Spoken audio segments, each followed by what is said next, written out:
Hi guys and welcome back on GSM-ABC YouTube channel. In this tutorial I will show you how to put your SIM card in iPhone 11 Pro and Pro Max. So let's do it.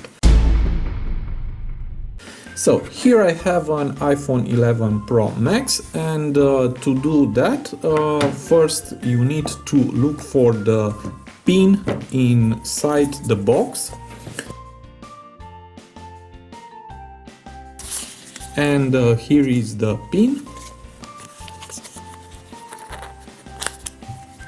and now in the right part of your phone just look for the slot of the SIM card, and here it is, and just put this pin inside the hole and push it like this. Now remove the slot. And here is my SIM card. It's a nano SIM card, and this is the right position, like this.